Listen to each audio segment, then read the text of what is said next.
All right, so let's start with that question about how long you've been homeless.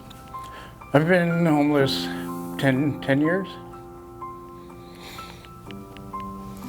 And how did that homeless journey start? It started, the homeless journey, for me, it started when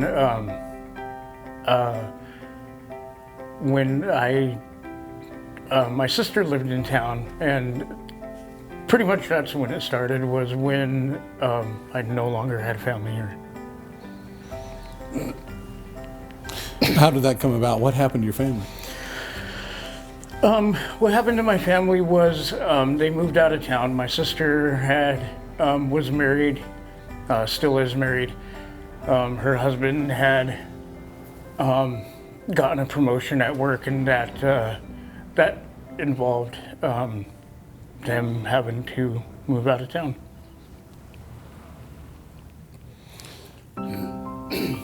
So when you started your journey, when your sister moved out, and so you were living with her? You were living with your sister? No, I wasn't living with my sister at the time. I was living on my own, but yeah, it just not having family around kind of I didn't have like the support that I needed. So what happened? Did you wind up in a shelter, or what was? Let's kind of take your journey through some steps. Okay. So talk to me about when your sister moved. Tell me what happened. Well, like I said, when my sister moved, I was in my own place, but I kind of lost my support system at that time. So when it came down to facing homelessness again, I didn't have her to call and say, hey, I need help.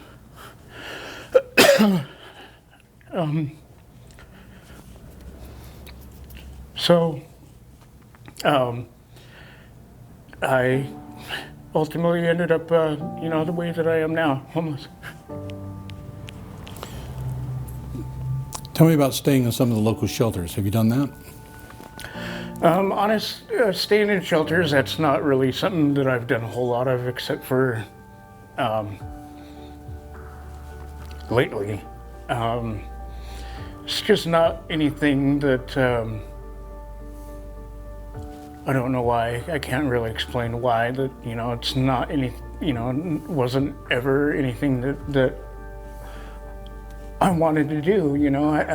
I learned how to survive outside, no matter what temperature it was,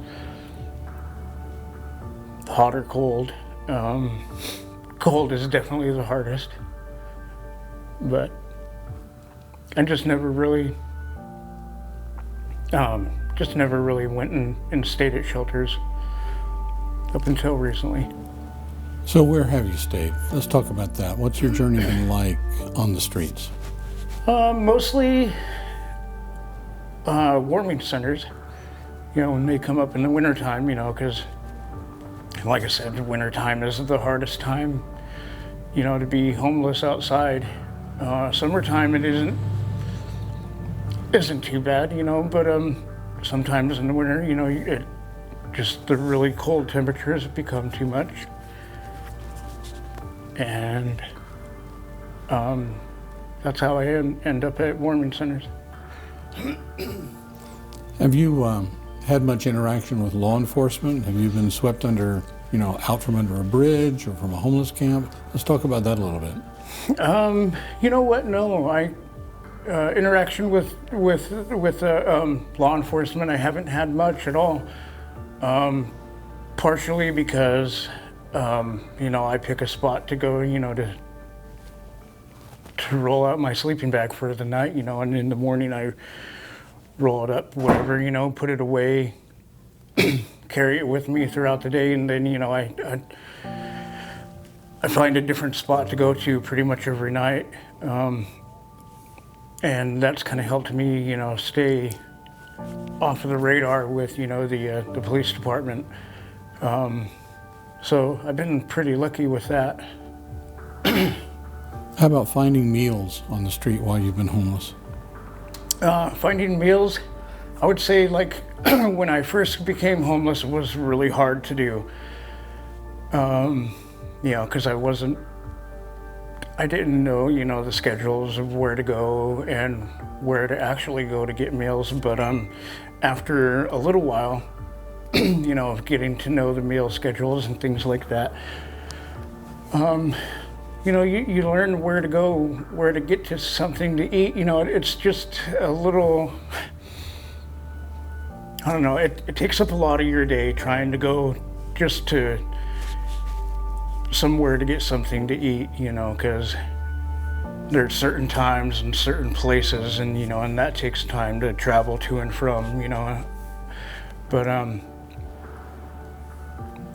meals in Spokane aren't really that hard. There are a lot of places that are feeding. You just have to know when and where to go. What kind of other services have you accessed, like healthcare?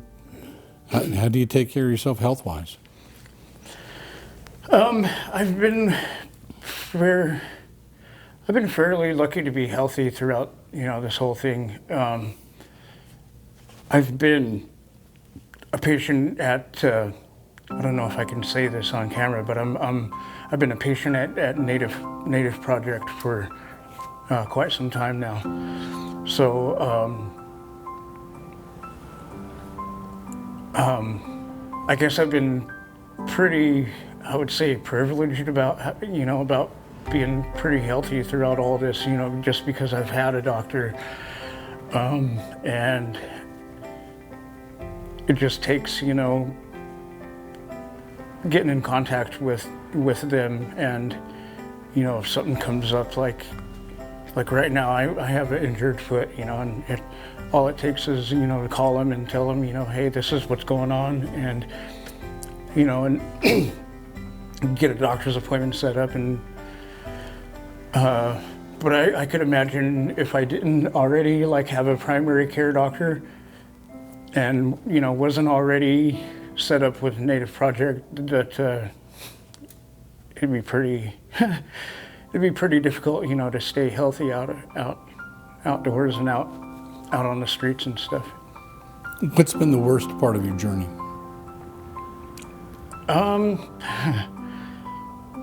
The worst part of my journey, I can't think of really the worst part.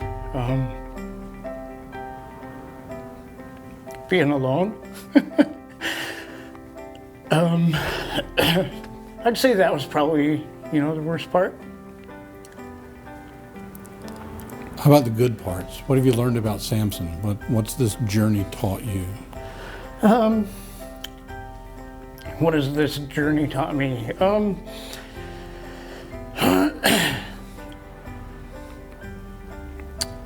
Myself, I've had the city officials throughout the past couple years, since I got involved with Camp Hope, and they have, I've kind of stepped up and been kind of like, I would say, the voice for homeless people on the streets. I've been going to city council meetings every Monday for dang a long time, since 2018. So I've got to know a lot of people in city council, Human Rights Commission. In 2019, I was voted on the board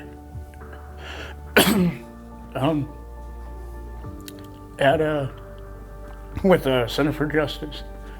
So it sounds like you're using your experience and your story for positive purposes. Yeah, definitely. Anytime that I can, that's kind of what, I've been doing, since then. Like I said, since about, 2018 when Camp Hope you know, we put 50, 60 tents in front of City Hall. You know, and that caught a lot of people's attention, not just in our city government, but caught a lot of people's attention, like in the city too, you know. What would you like people hearing your interview, listening to this, what would you like for them to know about yourself and about people experiencing homelessness? I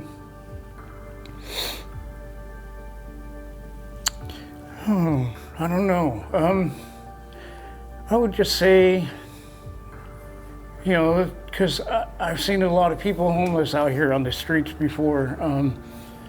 Currently, I'm staying, you know, at a warming center now with somebody that I knew before both of us were homeless. We were talking last night, him and I, and, you know, we both said,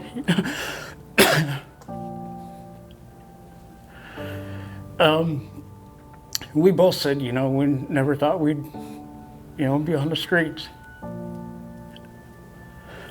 You know, so I would just say, you know, that this could, you know, homelessness could happen to anybody. You never really know when it's going to happen. It just out of nowhere kind of happens, you know, and you know, and then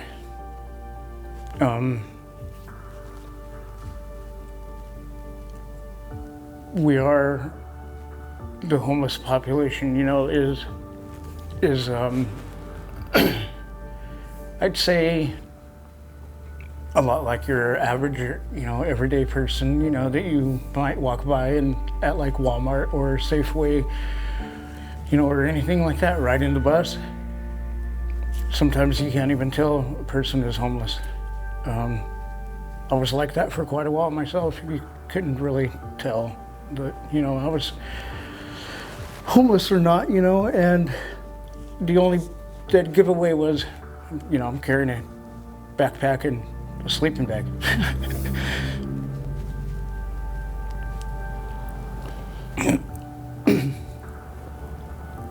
There's a lot of talk about drugs and alcohol in the homeless community. What's been your experience? My personal experience, I've struggled with addiction before. And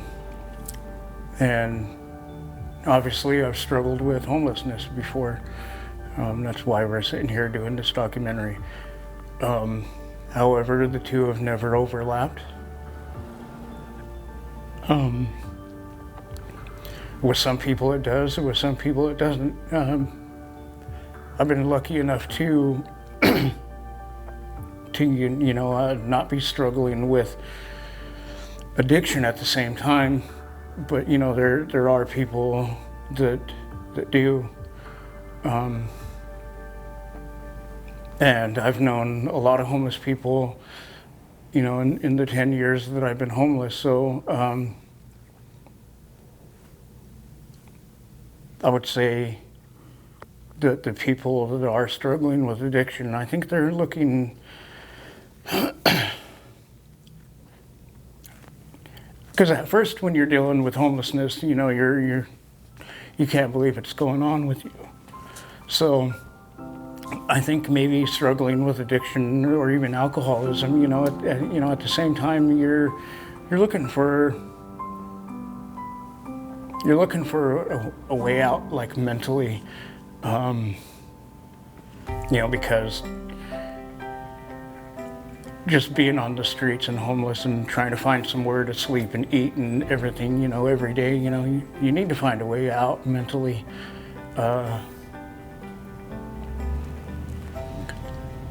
It's about the only thing, you know, things that I can think of, you know, as far as like homelessness and addiction and alcoholism, you know, because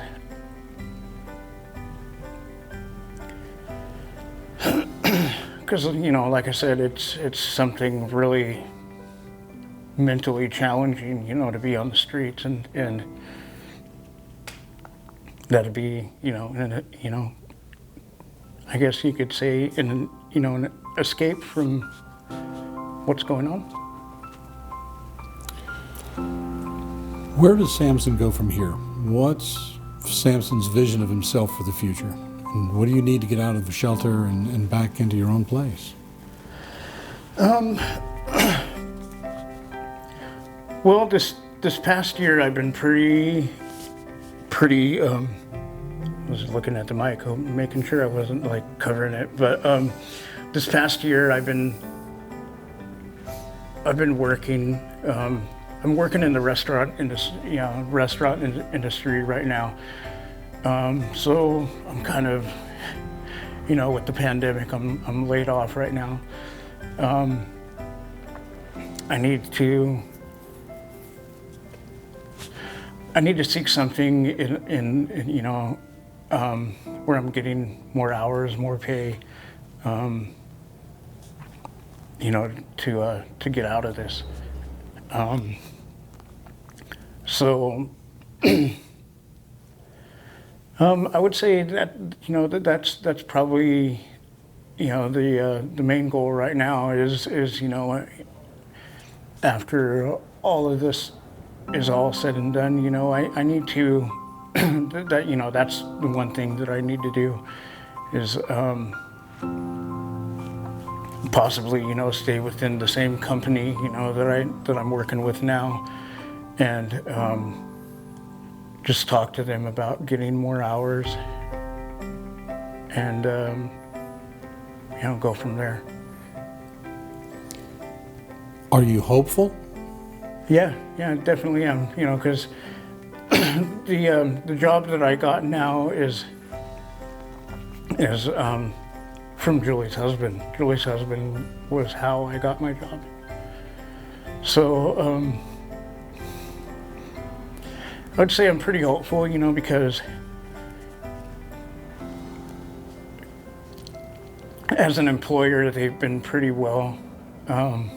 When I figured I was going to be terminated, I wasn't terminated. Instead of being terminated, my boss, he sent me a text message on my phone asking me if I'm okay. And he, it's kind of weird, I thought I was going to be fired, terminated, but he asked me if I was okay and asked me if I needed time off, which is not what I expected, not what I ever experienced, with an employer. So I just need to go stick with that company, and try to get something where I'm getting more hours and possibly stay at my same position, if not, another position where I'm getting more hours. It's what I just need to do.